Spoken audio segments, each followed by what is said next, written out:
All the U.S. economic indicators are looking good these days. The economy grew over the first 2 quarters of this year. Housing prices, the stock market, they're both up.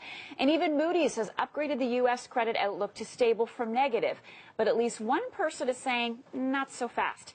Peter Schiff is the head of the investment firm Euro Pacific Capital. He is joining us now from Weston, Connecticut. Good morning to you. Welcome to our program.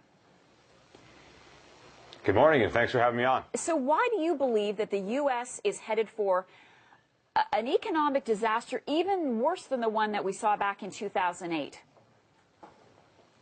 Well, first of all, I was also one of the few people to have accurately forecast the last disaster, when the same people who are now saying everything is great are oblivious to an even greater disaster that is looming.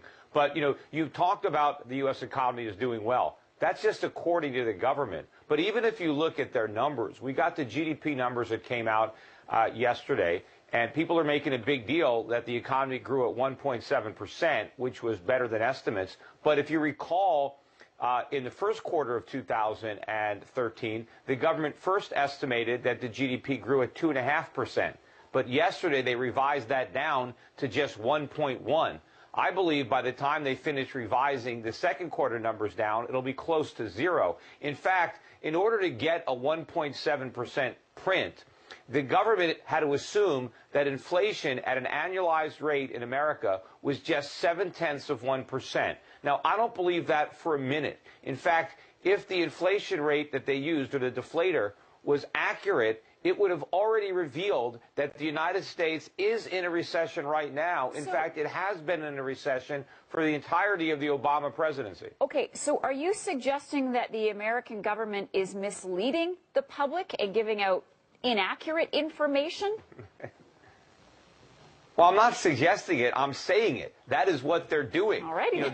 That's how the government designs these numbers. They're deliberately designed to paint a rosier picture of the economy. Every time they go and change the methodology, they do it in a way that's more favorable. So when they measure inflation, they get a lower number. When they measure unemployment, they deliberately get a lower number. When they measure GDP, they get a higher number. Right? It's not really information. It's more like propaganda. And individuals and investors need to look through that government smokescreen, open up their eyes, and see what's actually happening. So and if you look at the real data, right, the shrink... When we go back to 2008, the trigger were all those dirty mortgages, the subprime mortgage crisis. What is going to be the trigger this time around that you say will cause the economy to collapse and likely have ramifications here in Canada and around the world? What will be that trigger this time? Okay, the trigger wasn't the mortgages. That was the consequence. The Fed pulled the trigger with cheap money. It was the artificially low interest rates that were responsible for the housing bubble. That and government guaranteed mortgages. Well, if you look at what they're doing now, the Fed is even more reckless than it was back then. The government is even more involved in propping up the housing market now than it was back then. So together, the government and the Fed have inflated a much bigger bubble than they did last time. Now, maybe you could say subprime was the pin that pricked the bubble. What's going to be the pin that pricks the bubble this time? Maybe it's going to be a big drop in the bond market or a big drop in the dollar. But there's going to be a pin because this bubble is too big to not get pricked. And when it does, the aftermath is going to be far worse than what happened in 2008, 2009. Okay, just quickly, what year? When is this going to happen, Mr. Schiff?